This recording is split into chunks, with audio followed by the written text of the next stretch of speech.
देखो हेडिंग लिखो, रिफ्रैक्शन।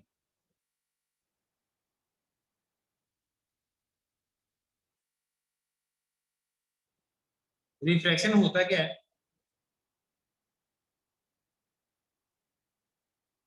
एक चीज सोचो तुम, इधर तो वाटर है, इधर लैंड है, आपकी स्पीड किसके ऊपर ज्यादा होगी? आपकी स्विमिंग की स्पीड ज्यादा है या दौड़ने की स्पीड ज्यादा है, ये बताओ। सर लैंड पे। दौड़ने की। लैंड पे ज्यादा स्पीड है, वाटर में क्या कम है? Yes sir. ऐसे ही जो लाइट है ना, लाइट की भी स्पीड अलग अलग मीडियम में अलग अलग होती है, जैसे आपकी स्पीड अलग अलग अलग अलग मीडियम में, हाँ है ना? Yes sir. तो जो लाइट की स्पीड है वो अलग अलग है।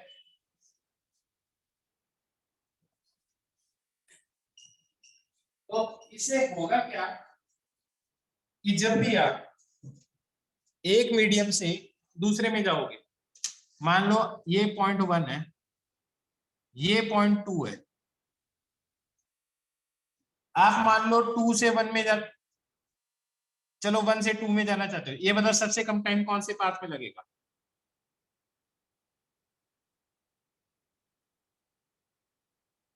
इन दोनों में से बताओ किस में कम टाइम लगेगा, ये बताओ पहले, ए और बी पार्ट। सर दोनों में इक्वल होगा। सर ए में। सर ए में। सर ए में। सर ए में से सॉरी ए में है सर ए। सर आपकी स्क्रीन हैंग हो गई थी सर, अब ठीक हो गई। मैं पूछ रहा हूँ कि किसमें कम टाइम लगेगा जाने में? सर ए। सर ए सर ए में। Part A. क्यों? सर क्योंकि उसमें सर ए में वाटर के अंदर कम डिस्टेंस ट्रैवल ट्रैवल करना करना पड़ है। रहा है। पहले बताओ, ए पाथ ज्यादा है या बी पाथ ज्यादा है? सर दोनों इक्वल है। मैं ये दोनों डिस्टेंस बराबर मान लेता हूँ, अब बताओ कौन सा पाथ ज्यादा लंबा है? Sir equal. सर इक्वल है दोनों। तो अब देख के ही पता चल रहा है कि ए में क्या करना चाहिए, टाइम क्या लगना चाहिए? कम, क्योंकि थोड़ी डिस्टेंस से चल रहा है कम स्पीड से, और ज्यादा डिस्टेंस चल रहा है ज्यादा स्पीड से, हाँ या ना? Yes sir. इसके अंदर उल्टा है, ज्यादा डिस्टेंस चल रहा है क्या, कम स्पीड से, और कम डिस्टेंस चल रहा है ज्यादा स्पीड में, तो इस केस में ज्यादा टाइम लगेगा और इसमें कम टाइम लगेगा। Yes sir.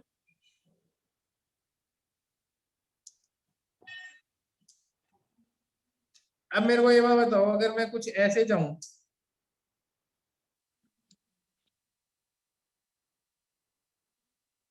इसमें ज्यादा टाइम लगेगा, इसमें ज्यादा टाइम सर इसमें लगेगा? और भी कम टाइम लगेगा। इसमें और कम टाइम लगेगा, क्यों? सर क्योंकि इसमें सर ज्यादा डिस्टेंस सर ज्यादा करना पड़ेगा, कम डिस्टेंस कम। ना ना, इसमें पाथ लेंथ ही कम हो गई है, इस पाथ लेंथ के कंपैरिजन में पाथ लेंथ ही कम हो गई है। यस। समझ में आ रही मेरी बात? Yes sir. अब बताओ इसमें ज्यादा टाइम लगेगा, सी में ज्यादा टाइम लगेगा या डी में ज्यादा लगेगा? मैं ये मान के चल रहा हूँ इन दोनों का पाथ बराबर है, सर सी में। सर सी। किसमें कम टाइम लगेगा? कम टाइम। सर सी में। पाथ लेंथ दोनों की बराबर है। सर डी में।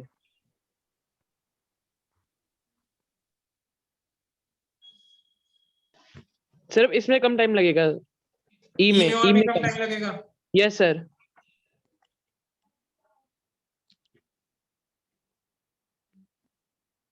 ई में या एफ में कम टाइम? सर अभी भी ई में। सर अभी भी ई में। सर ई में तो ई में लगेगा।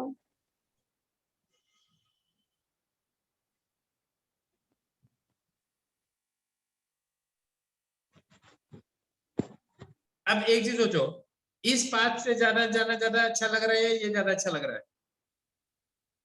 ई से या एफ से? सर मतलब समझ नहीं आया। मतलब मैं ये कह रहा हूँ क्या लग रहा है, ज्यादा कम टाइम किस में लग रहा है, ई में लग रहा है एफ में लग रहा है? सर ई। ई से। ई में।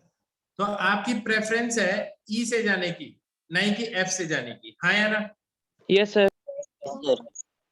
अब सुनो, अगर आप यहां से यू सीधे जाते हो तब कोई ना कोई टाइम लगेगा, और अगर आप इस पाथ से जाओगे, इस पाथ से जाओगे तो आपको थोड़ा सा ज्यादा टाइम लगेगा। और अगर इस पाथ से जाओगे तो इससे भी कम टाइम लगेगा, इससे कम टाइम इसमें लगेगा ना। Yes sir. तो ये एक पाथ ऐसा होगा जिसमें इससे भी कम टाइम में पहुंचोगे आप, क्योंकि इक्वल पाथ का मतलब इक्वल टाइम नहीं है, इक्वल पाथ का मतलब इक्वल टाइम नहीं, तो आपकी प्रेफरेंस है इधर वाला कुछ पाथ होना चाहिए। ठीक है, तो लाइट भी ऐसे ही देखती है। अभी मैं एक स्क्रीन शेयर कर रहा हूं तुम्हारे साथ, एक्सक्यूज मी ठीक है? सर। हाँ सर जो आपने दूसरे कलर से लाइन बनाई है सर, इसमें सर इक्वल डिस्टेंस होगा? हाँ, अभी देखो मैं ठहरो तुम्हारे लिए स्क्रीन शेयर कर रहा हूँ, सब समझ में आएगा, डोंट वरी। सर इसमें ई से कम, इससे ई से ज्यादा होएगा ना टाइमिंग, जो बीच वाली में? कोई बात नहीं, अभी पहले ये बता, स्क्रीन शेयर हो रही है? Yes sir.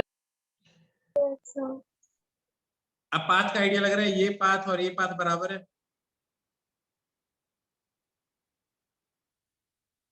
Yes sir. हाँ बेटा, यस सर। आप देखो ये पाथ और ये पाथ बराबर है, जो मैंने भी समझाया। Yes sir. Yes, ये sir. पाथ और ये पाथ बराबर है, ये पाथ और ये पाथ बराबर, ये स्ट्रेट लाइन है, यही बनाया Yes, था sir. मैंने तुम्हारे लिए अभी। Yes, sir. Yes sir. Yes sir. अब ये सारी चीटियां हैं, सब बराबर स्पीड से दौड़ती, ठीक है? Yes sir. सारी चीटियां सब बराबर स्पीड से दौड़ती हैं। मैं Yes, रन sir. कर रहा हूँ इनको, ठीक है? देखना क्या होता है, कौन सबसे पहले पहुंचती है। आपको क्या लग रहा है सबसे जल्दी कौन सी पहुंचेगी? इस पाथ पे पहुंचेगी? सर मीडियम वाली सर, जो मिडल वाली। Medium वाली द sir, स्ट्रेट लाइन जो है, straight line अभी वाली. चेक करो, जो मिडिल पाथ पे है। सर क्योंकि उसको सर 5 डेविएट नहीं करना पड़ेगा सर अपना, सर वो सीधे सीधे जाएगी।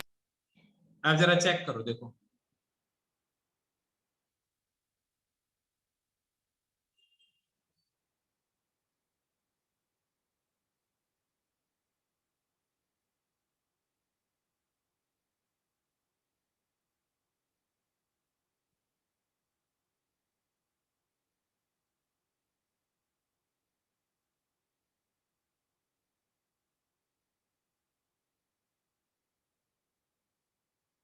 कौन से पाथ वाली पहुंची? Sir medium. इससे गई है सर जो ये वाली मीडियम तो के ये राइट है, साइड पे है। थर्ड। ये है सबसे आगे। सर मीडियम के बाद वाली, उसके बाद वाली। सर हाँ, है ना? एफ वाली। वाली sir. यस ये सर। वाली। अब लॉजिक समझ में आ रहा है तुम्हें? Sir. अब सुनो, लाइट भी ऐसे ही जाती है जब एक मीडियम से दूसरे मीडियम में जाती है।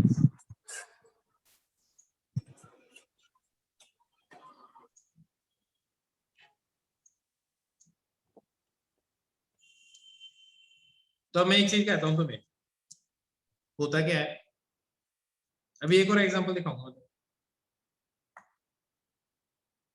तो लाइट भी, इसको फॉर्मेट प्रिंसिपल बोलते हैं, ऐसे ही बता रहा हूं मैं तुम्हें।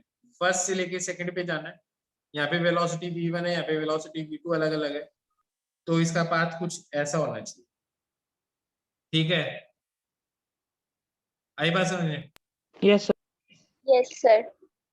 अगर v2 स्पीड क्या है, v2 में स्पीड ज्यादा है, ठीक है, तो पाथ कुछ ऐसा होना चाहिए, है या ना? Yes sir. ये तो हो गया v2 is greater than v1, ताकि ज्यादा डिस्टेंस किस में चले, सर V2 लैंड पे। और ये पाथ कब जाना चाहिए, जब v1 में वेलोसिटी ज्यादा है v2 से, हाँ या ना? ताकि ज्यादा Yes, डिस्टेंस इसमें चले। अब लॉजिक समझ में आ गया ना तुम्हें? No, sir. पक्का? No, अब sir. मैं ये बताता हूँ कि लाइट एक मीडियम से दूसरे मीडियम में जाती है तो पाथ चेंज क्यों होता है, ठीक है? वो समझा रहा हूँ मैं तुम्हें।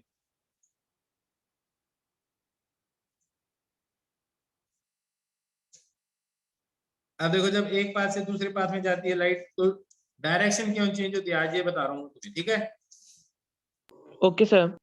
ओके, एक चीज बताओ, ये टैंक आता हुआ दिखाई दे रहा है तुम्हें? Yes sir. पक्का? Yes, sir. कौन से मीडियम में है? वाटर में ज्यादा स्पीड है, ये डायमंड बना रखा है, डायमंड में नहीं चलता। ठहरो, इसको कर देते हैं अपन, देखो दोनों तरफ वैक्यूम कर दिया, कोई चेंज आ रहा है? No sir. No, sir. इन दोनों के बीच की डिस्टेंस क्या सेम ही है? Yes sir. अगर मैं इसको थोड़ा सा चेंज कर देता हूँ, जैसे मान लो मैं इसको कर देता हूँ ग्लास, कर देता हूँ वाटर, कर देता हूँ इसको, अब देखो क्या हुआ, सर इन 5 दोनों के बीच डेविएट की हो गया। डिस्टेंस कम हो गई ना? इनके बीच की डिस्टेंस ज्यादा है। Yes, sir. ध्यान से देखो, समझ में आ रहा है तुम्हें? Yes. ये सर जो पाथ की डिस्टेंस है वो कम है, किसी में ज्यादा है। आपको क्या लगता है रियली में ट्रक, ये जो टैंक है, ये ऐसे मुड़ना चाहिए, सीधा ही जाना चाहिए था टैंक को? सर सर सीधा। सर वो सीधा तो जाना चाहिए था। मीडियम आ गया ना फिर सीधा bend हो जाना गया। चाहिए था। अब मैं ये समझा रहा हूँ कि टेढ़ा क्यों गया है, वो बता रहा हूँ मैं तुम्हें। देखो एक चीज बताओ,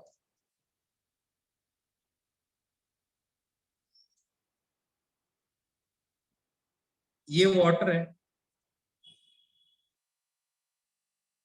चलो ये सैंड है, सैंड में चलना मुश्किल होता है ना? Yes sir. ठीक है, यहाँ पे आपके पास रोड है, आप क्या कर रहे हो, आप 5 लोग एक दूसरे का हाथ पकड़ के चल रहे हो, हाथ पकड़ के एक दूसरे का, और मैं ये मान के चल रहा हूँ सबकी स्पीड सेम है, तो थोड़ी सी देर बाद में आप सारे के सारे यहाँ पे होगे, यहाँ पहुंच जाओगे सारे के सारे। लॉजिक समझ में आ रहा है? Yes sir. Yes, फिर sir. थोड़ी सी देर बाद में आप सारे के सारे यहाँ पहुंच गए,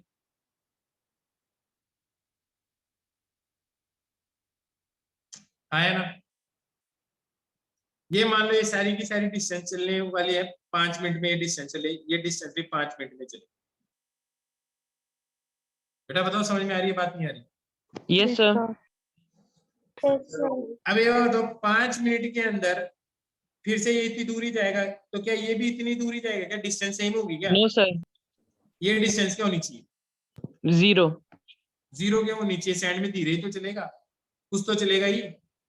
तो अगर ये डिस्टेंस इतनी है तो ये डिस्टेंस यहाँ पे इतनी चलनी चाहिए, कम चलनी चाहिए, तो ये पॉइंट यहाँ आएगा। ये वाला बंदा कुछ डिस्टेंस तो इसमें चल रहा होगा और कुछ डिस्टेंस एंड में चल रहा होगा, तो ये कुछ पीछे रहेगा इससे, हाँ या ना? Yes sir. और ये Yes, लाइन sir. ऐसे बनेगी। क्या ये बात समझ में? थोड़ी और देर बाद में ये बंदा ये यहाँ पहुंचेगा, ये यहाँ पहुंचेगा, अब ये कुछ यहाँ पहुंचेगा, हाँ या ना?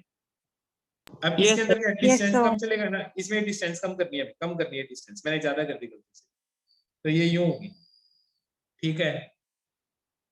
फिर थोड़ी सी देर और बाद में इनके बीच की देखो डिस्टेंस कम होती जाएगी ना धीरे धीरे। एक बार और समझा रहा हूं,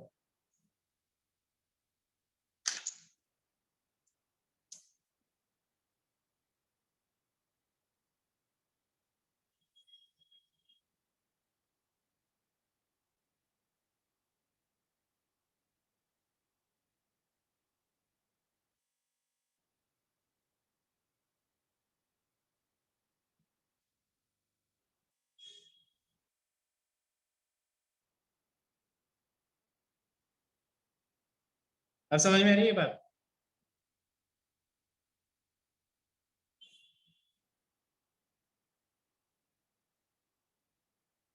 अब समझ में आ रही है बात? Yes sir. देखो इनके बीच की डिस्टेंस x है तो ये x होगी, लेकिन ये डिस्टेंस तो x से कम होगी ना, तो ये जो लाइन पहले पैरेलल थी ये लाइन कुछ ऐसे हो गई और ये वाली लाइन कुछ ऐसे हो गई, हाँ या ना?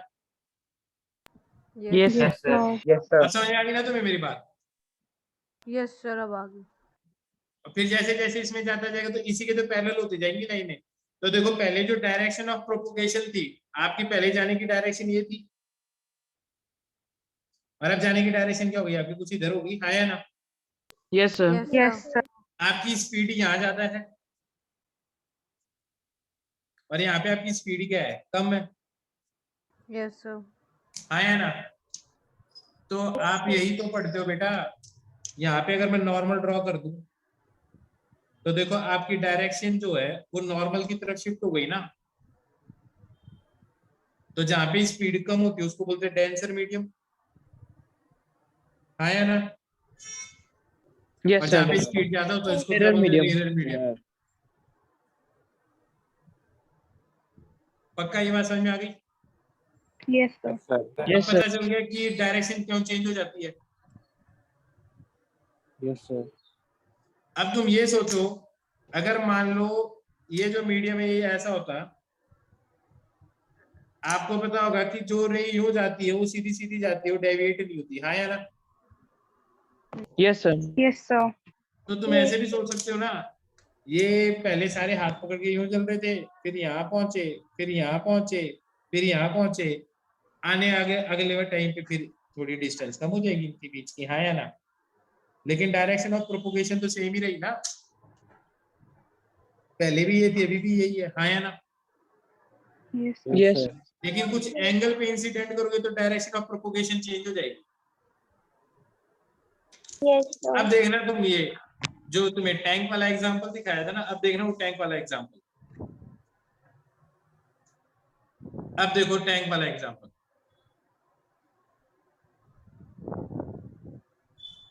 समझ में आई बात? Yes. ये देखो यहाँ पे देखो डायरेक्शन चेंज हो रही है ना, यहाँ पे दिख रहा है तुम्हें ये? Yes, sir. देखो,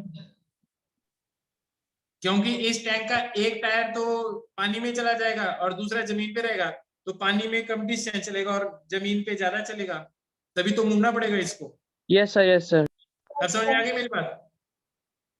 Sir, Yes, sir. अब मैं इसको वाटर की जगह और कुछ कर देता हूँ, डायमंड कर देता हूँ, देखो और ज्यादा चेंज आएगा इस स्पीड में, देखना और ज्यादा चेंज हो गया ना डेविएशन।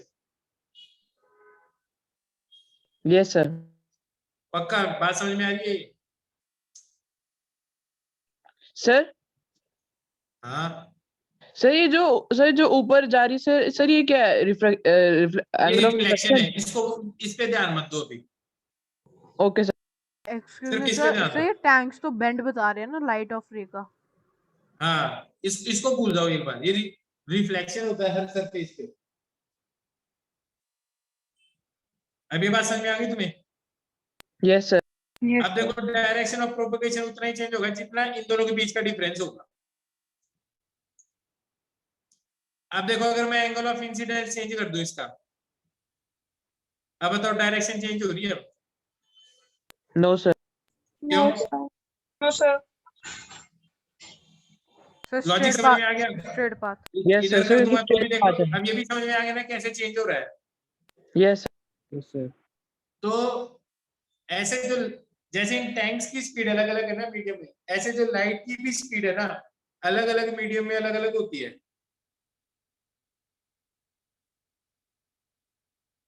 क्या ये बात समझ में आई या नहीं? Yes, sir. No, sir. पक्का? Yes sir. तो लाइट भी जब एक मीडियम से दूसरे मीडियम में जाएगी तो ऐसा जो इंटरफेस होगा दो मीडियम का, वहां पे अपनी डायरेक्शन चेंज करेगी। Yes sir. तो इस फिनोमिना को क्या बोलते हैं?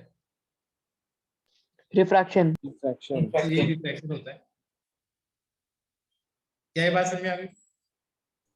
तो लिखो रिफ्रैक्शन की डेफिनेशन लिखो, देखो it is the bending of light, लिखो it is the bending of light,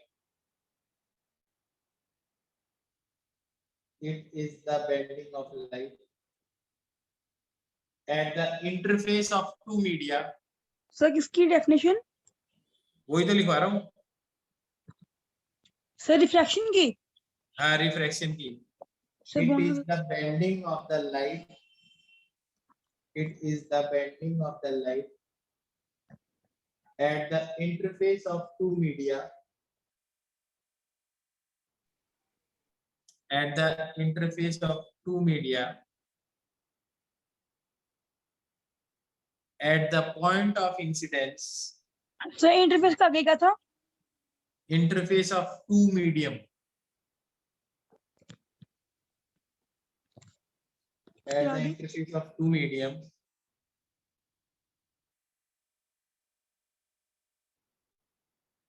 at the point of incidence,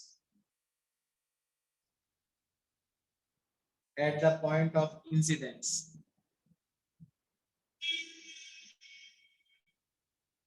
at the point of incidence is called refraction,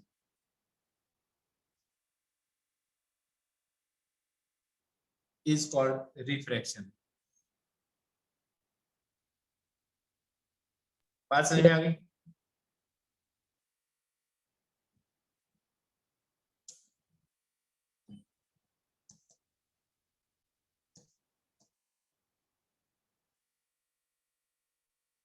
बात समझ में आ गई? Yes, sir. Yes, sir. Refraction समझ में आ गया, बहुत बढ़िया।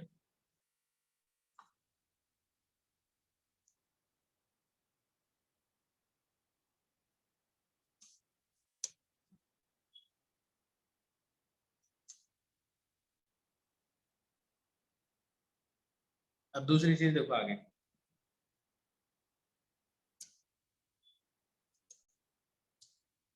अब आपके पास है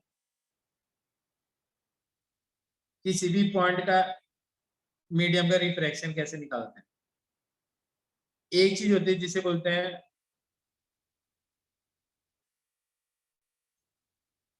speed of light in vacuum, ठीक है। इसको रिप्रेजेंट करते हैं सी से।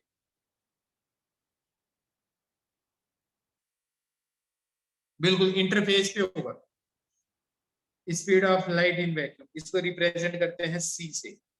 लाइट की स्पीड कितनी है सबको पता है, 3 × 10 की So power 3 into 10 raised to power 8. Metre पर सेकंड। हाँ या ना? Yes, sir. अब मान लो वाटर है, वाटर के अंदर जो स्पीड ऑफ लाइट है ना, वो है मान लो 2 × 10 की पावर 8 मीटर पर सेकंड, ठीक है।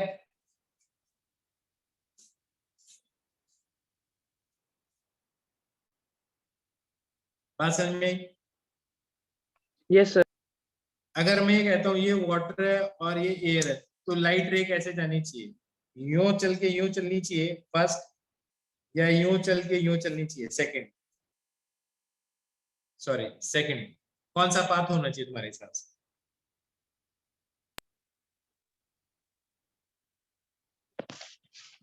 Sir, ऊपर वाला water है?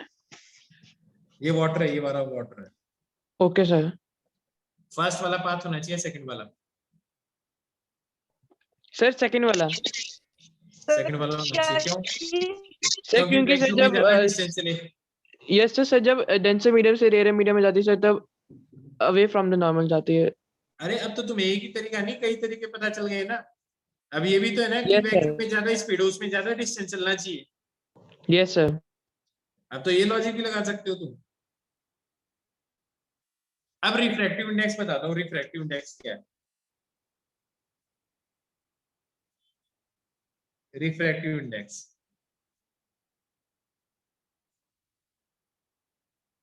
रिफ्रैक्टिव इंडेक्स है, ऐसे रिप्रेजेंट करते हैं। ये है speed of light in vacuum upon speed of light in medium. अब जैसे मैं वाटर का रिफ्रैक्टिव इंडेक्स निकालू, किसका? वाटर का refractive index. Excuse me, sir. हाँ, सर ये जो जैसे आप रिप्रेजेंट कर रहे हो सर ये n है या कुछ से साइन है? ईटा, ईटा एन, ईटा कई किताबों में एन भी रिप्रेजेंट करते हैं। तो ये क्या चीज है? रिफ्रैक्टिव इंडेक्स ऑफ वाटर कितना है बताओ, कितना होना चाहिए? स्पीड ऑफ लाइट कितना है? 3 into 10 raised to power 8. और स्पीड ऑफ वाटर कितना है? वाटर के अंदर क्या स्पीड है लाइट की? 2 into 10 raised to power 8. ये सॉल्व हो गया, कितना आ जाएगा? 1.5 into 1.5. तो रिफ्रैक्टिव इंडेक्स ऑफ वाटर कितना आ गया? क्या ये बात समझ में आ गई? Yes, sir. ऐसे रिफ्रैक्टिव इंडेक्स ऑफ ग्लास क्या आएगा? वो मान लो ग्लास है, ग्लास के अंदर जो स्पीड है लाइट की वो है आपकी 1.5 मीटर पर सेकंड, सॉरी 1.5 10 की पावर 8 मीटर पर सेकंड। बताओ रिफ्रैक्टिव इंडेक्स ऑफ ग्लास क्या होगा? Sir 2. 3 × 10 की पावर 8 अपॉन 1.5. 2 × 10 की पावर 8। लॉजिक समझ में आ रहा है? Yes, sir. Refractive index of glass आ गया। तो किसी भी चीज का रिफ्रैक्टिव इंडेक्स किस चीज का रेशियो है? Sir ratio of Speed of light in vacuum upon speed of light in medium. तो डेफिनेशन बना सकते हैं refractive index of a medium. Yes sir लिखो तो Yes, sir. Refractive index of a medium. Refractive index of a medium लिखो। It is defined as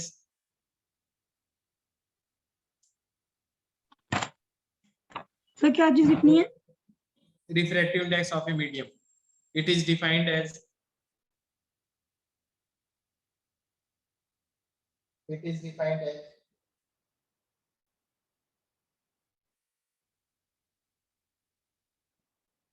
is defined as the ratio of speed of light in vacuum to the speed of light in medium.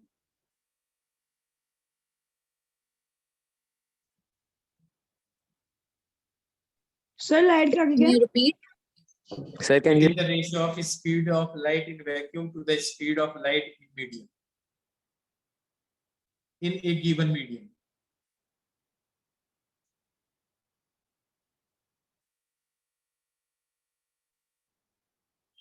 Sir repeat करना। ये क्या लिखा हुआ है? चलो ये बताओ। speed of It is light in defined vacuum. as ratio of speed of light in vacuum to the speed of light in given medium.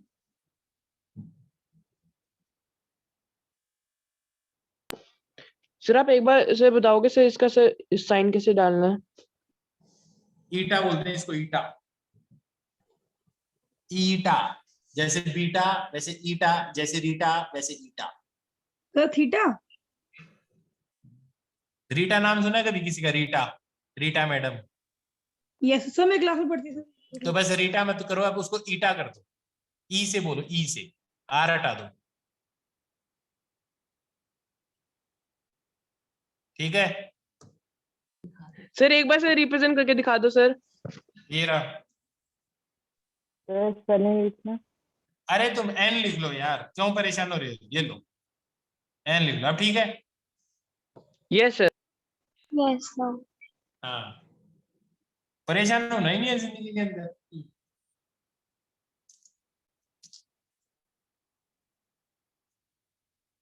अब एक चीज होती है जिसे बोलते हैं relative refractive index. Excuse me sir. हाँ, sir speed of light in sir vacuum का जैसे सी लिखते sir, sir speed of light in medium का सर कोई साइन नहीं होता? वी लिख दे। Okay sir, thank you sir. अब देखो,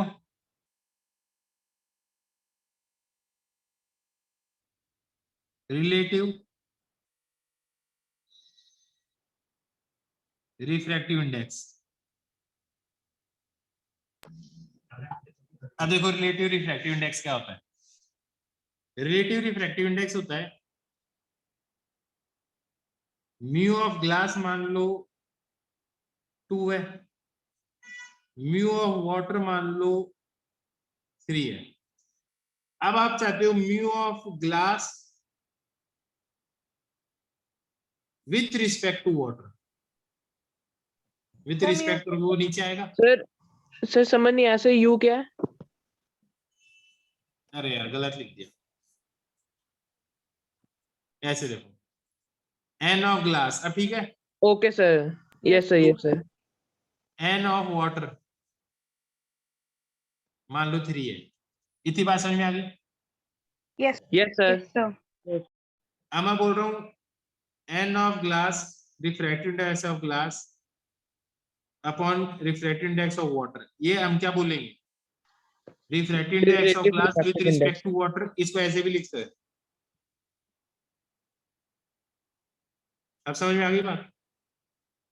यस सर। कितना Yes, आएगा sir. ये? 2/3। अब समझ में आ गई बात? और refractive index of water with respect to sir glass 0.66। वो कितना आएगा? सर 1.5। So बिल्कुल। 1.5. 3/2. Excuse me, sir. Yes, Sir, water का हमने 1.5 निकाला तो हमने इधर 3 क्यों लिया? बेटा ये मैंने ऐसे मान लिया मर्जी से। Okay, sir. है ना, these are not exact values. Exact values अभी दिखाई थी ना, ऐसे तो ग्लास भी अलग अलग टाइप का होता है। जैसे अभी तुम देखो, यहाँ देखो रिफ्रैक्टिव इंडेक्स दे रखा है, पॉलीस्टीरीन का, ग्लास का, शुगर सॉल्यूशन का 80%, शुगर सॉल्यूशन 30% का, वाटर 20 डिग्री सेंटीग्रेड। अब समझ में आ रही है बात? Yes sir. हाँ, ऐसे मैंने अपनी मर्जी से मांगे, मेरे को सिर्फ ये पता ना what is relative refractive index. Relative क्या है? जब एक का दूसरे के रिस्पेक्ट में निकाल रहे हो तब तो रिलेटिव है। जब किसी का भी किसके रिस्पेक्ट में निकाल रहे हो, वैक्यूम के रिस्पेक्ट में, तो वो क्या है? उसका रिफ्रैक्टिव इंडेक्स है। रिलेटिव का मतलब क्या है? जैसे डेंसिटी क्या होता है? Sir, what? डेंसिटी क्या चीज है? How you define density?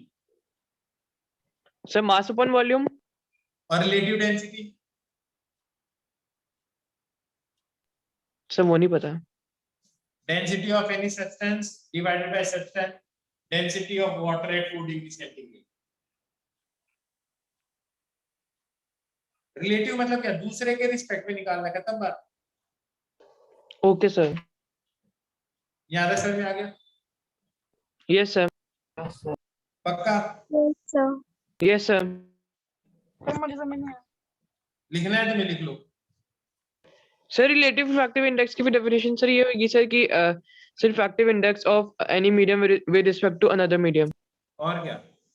It is defined as the ratio of refractive index of one medium to the refractive index of other medium. बन गई definition?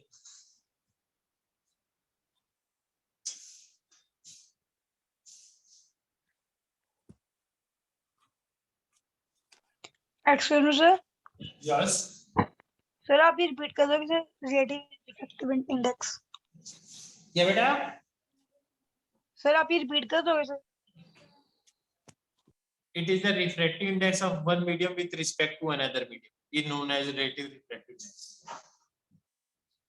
It is defined as the refractive index of one medium with respect to another. Refractive index sir vacuum का एक medium से होता है ना? Refractive index है speed of light in vacuum upon speed of light in medium. ये अलग चीज है।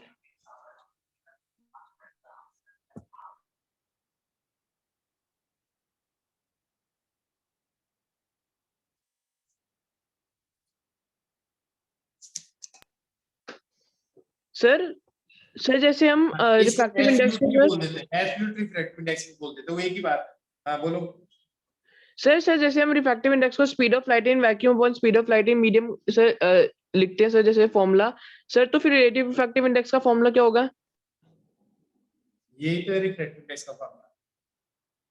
सर नहीं, रिलेटिव रिफ्रैक्टिव इंडेक्स का क्या होगा? ये लिखा तो है। Okay sir. सर बस स्पेसिफिकली ग्लास का थोड़ा होगा सर, सर जो मेन होता है। क्या? आदिश फिर से बोल। सर मैं कह रहा हूँ सर जैसे लाइट और सर मीडियम होता है ना सर, खाली हम ग्लास और वाटर का सोना सर निकालेंगे। सर किसी भी मीडियम का अगर निकालना सर उसका सर फॉर्मूला क्या होता है? यार जो भी दो मीडियम है, ग्लास का वाटर के साथ निकाले, वाटर का ग्लास के साथ निकाले, वाटर का डायमंड के साथ निकाले, सर डायमंड मीडियम का। 1 अपॉन मीडियम 2। अरे भाई किसका किसके रिस्पेक्ट में चाहिए तेरे को? वाटर का ग्लास के सर रिस्पेक्ट में होगा सही तब मैं ये लिखेगा। सर मैं कह रहा हूँ किसी का भी कैलकुलेट करना सर, तो मेन फॉर्मूला क्या होगा कैलकुलेट करने के लिए? अरे बेटा यही मेन फॉर्मूला है। ओके मेरे को सर। ये बात बता, देख मैं तेरे से डिस्कस करता हूँ, सुन। तेरे से मैं बोलता हूँ find the ratio of your height to your father's height, निकाल सकता है? Yes sir. अगर मैं ये पूछता हूँ find the ratio of your father's height to your height, तो निकाल सकता है? Yes sir. अंतर क्या है दोनों में? सर कि पहले वाले में मेरी वाली हाइट पहले बेटा लिखेंगे। इसमें भी तो वही है। Yes, ratio sir. Of glass with respect to water पूछा है तो वो बताएगा, ratio of water with respect to glass है तो उल्टा कर देगा। ओके सर, सर ये क्वेश्चन में दिया हुआ कि कौन से रिस्पेक्ट में है? ऑब्वियस ही बात है। Okay sir, thank you sir. और अगर ये नहीं दिया हो तो इसका मतलब एब्सोल्यूट रिफ्रैक्टिव इंडेक्स है। Okay sir.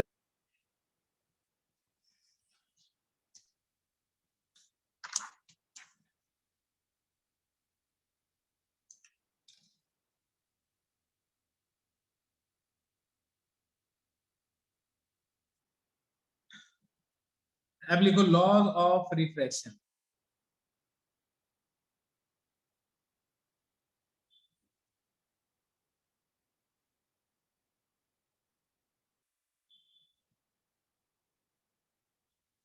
Law of refraction first law है, this is medium 1, this is medium 2।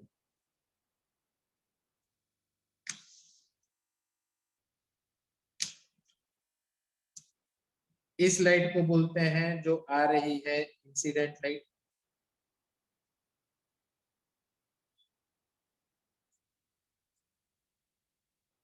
या इंसिडेंट रे। जो मुड़ के दूसरे मीडियम में जा रही है, ट्रांसमिट हो रही है, उसको बोलते हैं रिफ्रैक्टेड रे।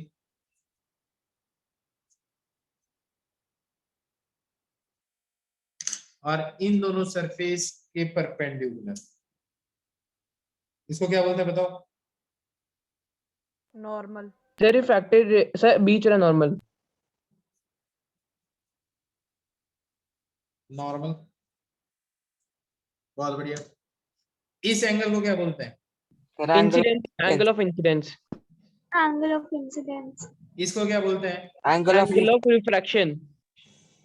समझ में आ गई बात? तो इसको क्या बोल दिया हमने? Angle of incidence.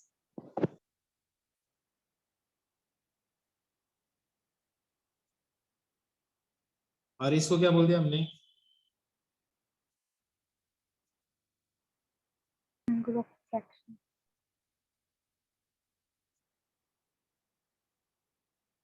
पक्का? Excuse me sir. हाँ, सर अगर सर एक ही डायग्राम में सर अगर रिफ्लेक्शन और refraction angle sir angle of reflection और एंगल ऑफ रिफ्रैक्शन दोनों दिए हैं सर, तो फिर हम डिनोट किससे करेंगे? वापस बोलना। सर अगर जैसे sir angle of incidence, angle of reflection और एंगल ऑफ रिफ्रैक्शन, सर अगर तीनों दिए हैं तो सर रिफ्लेक्शन और रिफ्रैक्शन वाले एंगल को डिनोट किससे करेंगे? सर दोनों का स्मॉल आर होता है ना। इसको एंगल 1 बोल दो, इसको एंगल 2 बोल दो, और तीसरे को एंगल 3 बोल दो। Okay sir. नाम में क्या फर्क पड़ता है? किसी को कुछ भी बोल दो यार, है क्या चीज, ये मैटर करती है ना। Yes sir. अब जो फर्स्ट लॉ है वो सुनो, incident ray, refracted ray and normal at the point of incidence all lies in the same plane. क्या बात समझ में? ये यस सर। तो देखो फर्स्ट लॉ ऑफ रिफ्लेक्शन का first law, it states that incident ray, refracted ray, it states that incident ray, refracted ray and normal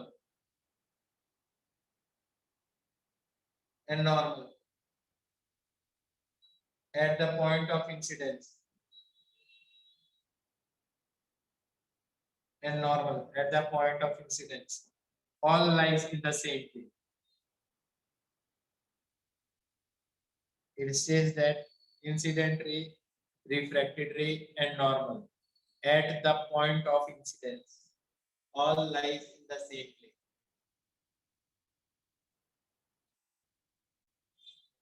All lies in the same plane.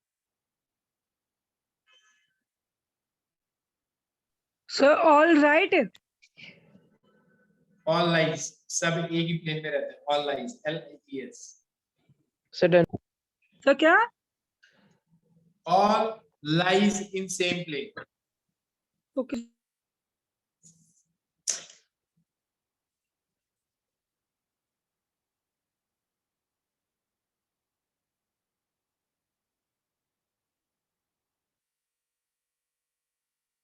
देख लिया? Yes sir.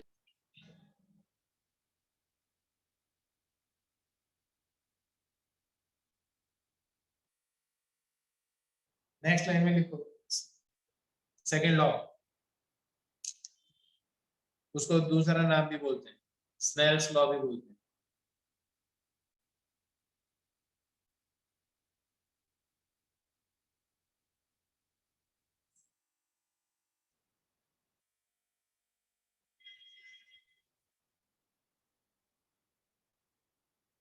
स्नेल्स लॉ में वैसे बता देता हूँ, ये जो एंगल है इसकी साइन आई की वैल्यू निकालो और ये है इसकी साइन आर की वैल्यू निकालो। ये कहता है साइन आई इंटू इसका रिफ्रैक्टिव इंडेक्स, उसको n1 से रिप्रेजेंट करो, और साइन आर और इसका रिफ्रैक्टिव इंडेक्स, ये दोनों इक्वल होते हैं और ये कांस्टेंट होते हैं। That is product of refractive index and sine of angle of incidence is always constant. Definition लिख रहा हूं, एक मिनट। Okay sir.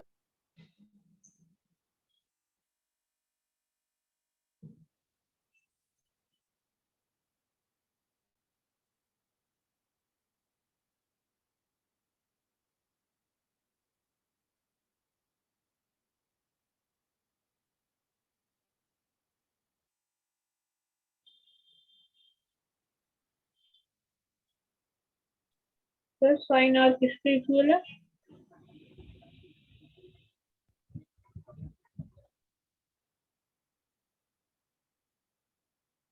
एक minute,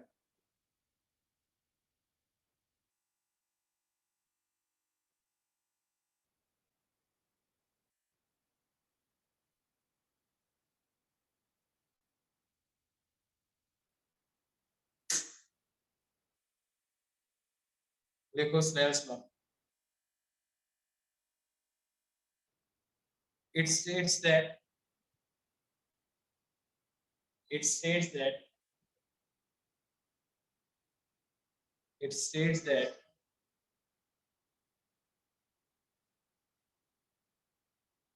it says that the product of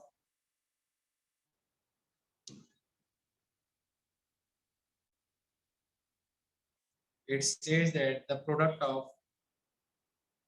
refractive index of a medium,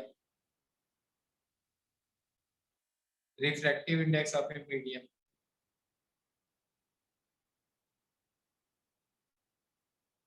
refractive index of a medium and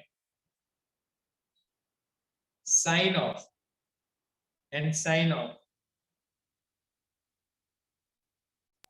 angle and sine of excuse angle me and sine of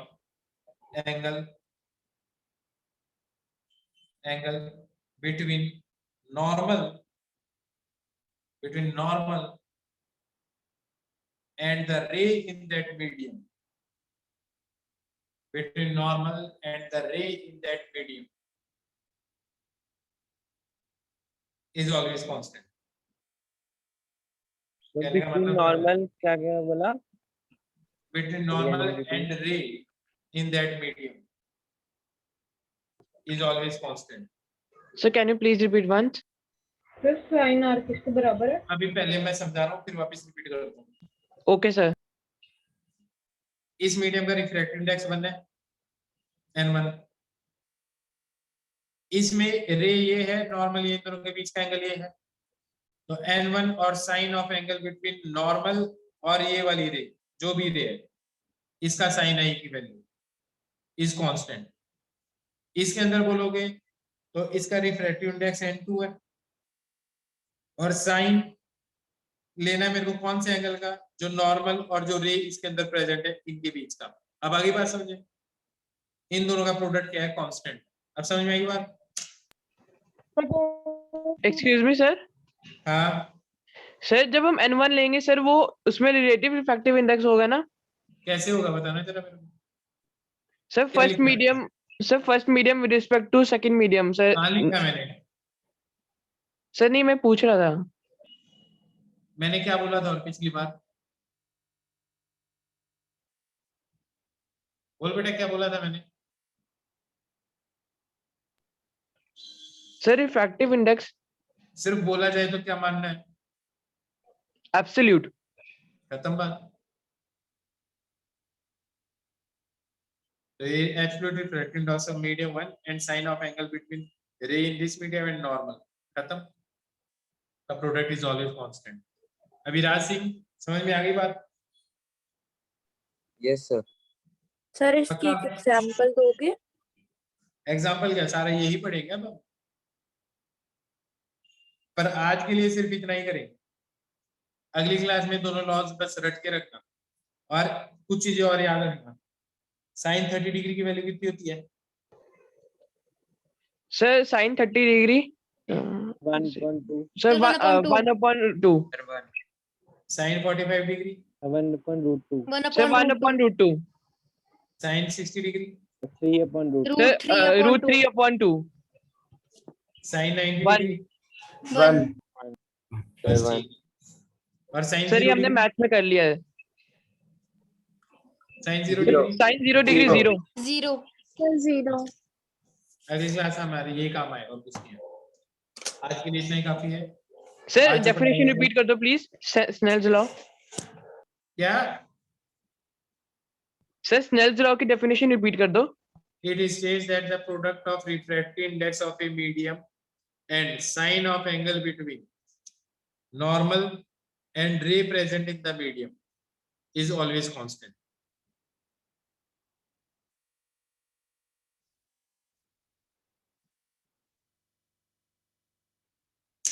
आज जो पढ़ाया वो समझ में आया? Yes sir अच्छी तरीके से। Okay, bye bye. Thank you sir. Okay बच्चे।